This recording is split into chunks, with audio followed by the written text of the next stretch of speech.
Dan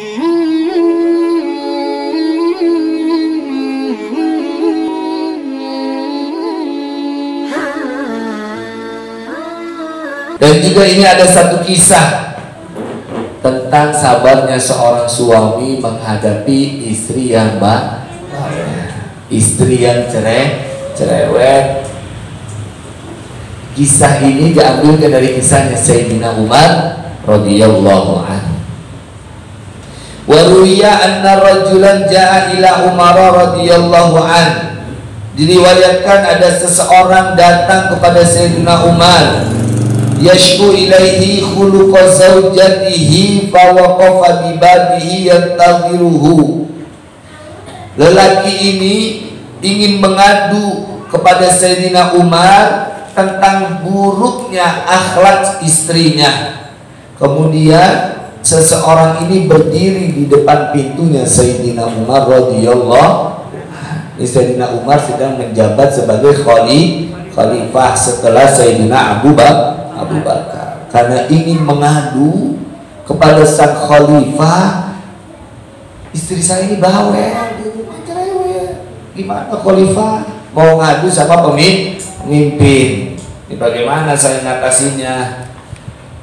Kemudian pada saat seorang tadi berdiri di pintunya Sayyidina Umar, di pintu rumahnya Sayyidina Umar, fasami'a imra'atahu tastatilu alaihi bilisaniha wa huwa sakitun la yaruddu alaiha.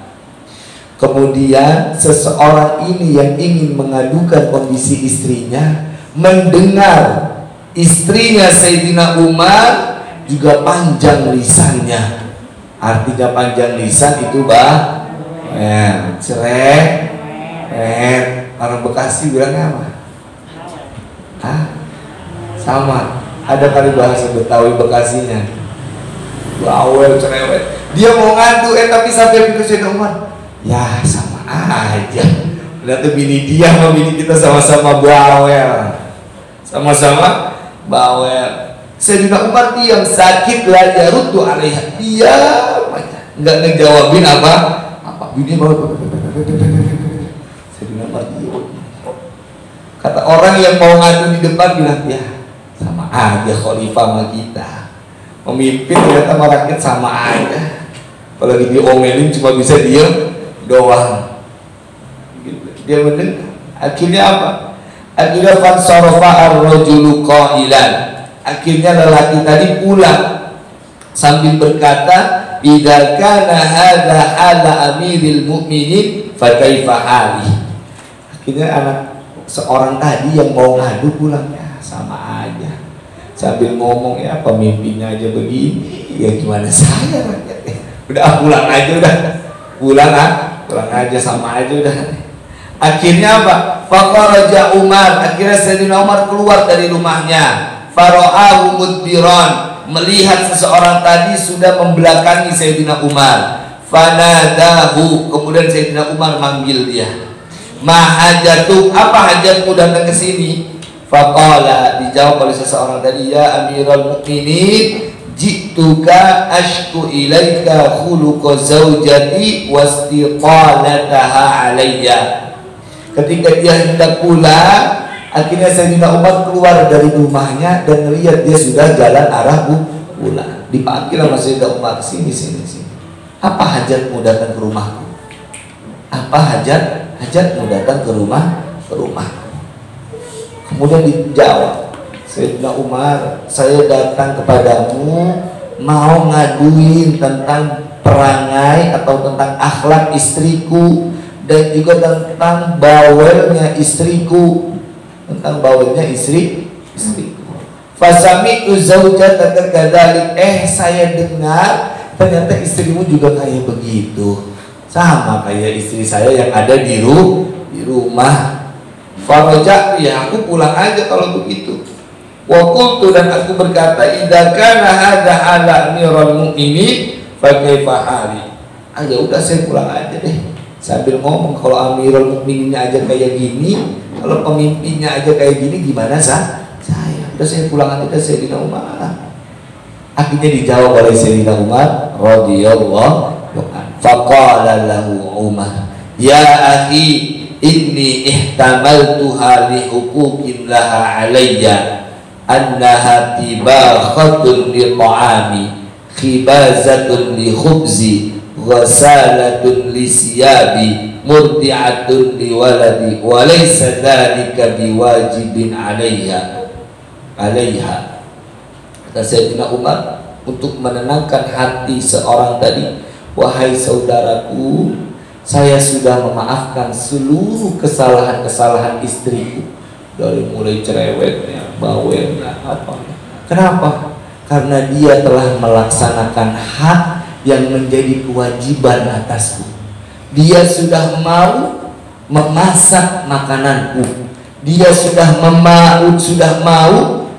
memasak roti untuk makananku, dan dia telah mencuci baju-bajuku, dan dia juga telah menyusui anak-anakku.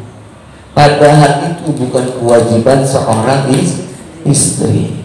Itu jawaban Sayyidina Umar alaihi radhiyallahu. Jadi masak, cuci baju,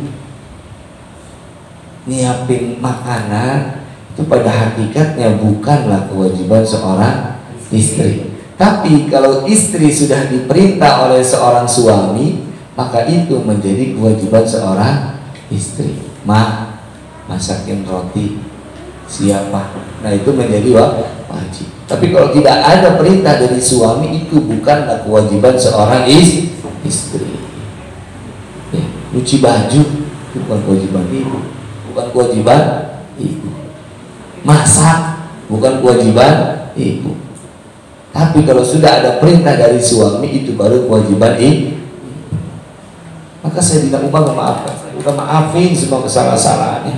Apa yang menjadi kewajibanku seharusnya menjadi haknya dia, tapi dibebani oleh dia sudah membebani itu semua, jadi sudah aku maafkan. Wa yaskunu qalbi biha anil haram, maka hati dari orang tersebut menjadi tenang. Fa ana ahtamiluha lidalik, dan lalu aku pun memaafkan istri sebab hal tersebut. Faqala ar-rajul, kemudian lelaki itu berkata, ya Amirul Mukminin, wa kadzalika zaujati, begitu juga istriku. Qala Umaru fahtamilha, maafkanlah olehmu. Ya akhi, wahai saudaraku, fa inna ma hiya muddatun yasirah, itu adalah waktu yang sebentar. Jadi sebab Sayyidina Umar menyadarkan bahwa itu adalah kewajiban dirinya, kemudian Sayyidina Umar maafin, udah biarin, istri saya marah, udah biarin, dengerin aja, udah saya maafin, karena dia sudah melakukan kewajiban-kewajiban yang seharusnya aku lakukan, dan itu yang membuat hatiku menjadi tenang, dan aku maafkan kepada istriku. Jadi suami kalau baru pulang dari kerja, istrinya capek, jangan diomeli. Jangan diomel, mah mana ini dari pagi ngapain aja sih? Ini aja nggak ada, itu aja nggak ada, ini aja nggak disiapin, itu aja nggak disiapin. Itu padahal bukan kewajiban seorang istri. Kita pulang kerja, suami istri ngomel, pak, gini, kalau naruh sepatu yang benar di sini, udah biarin aja. Allah, saya udah maafin dia, dia udah mau masak buat saya, dia udah mau nyuci buat saya, sabarin hanya. Kenapa? Karena dijawab sama Sayyidina Umar, udah sabar, maafin istrimu, karena itu cuma waktu yang sebentar. Ada kali istri bawel sampai setengah jam, gumoh mulutnya, bawel aja setengah jam. Iya. Jadi kata Sayyidina Umar, itu muddatun yasirah, istri yang bawel itu waktunya cuma sebentar. Udah tungguin aja juga sudah, dengerin aja itu juga habis bawelannya, dengerin aja. Ya demikian beberapa kisah tentang sabarnya seorang suami yang bisa kita teladani. Semoga bisa bermanfaat apa yang kita lakukan. Dan besok sebaliknya, istri yang sabar dengan keburukan akhlak suaminya, maka Allah akan berikan pahala dengan pahala yang pernah Allah berikan kepada Asiyah, istri dari Fir'aun. Ya, kalau suaminya kafir belum tentu istrinya juga ikut kafir.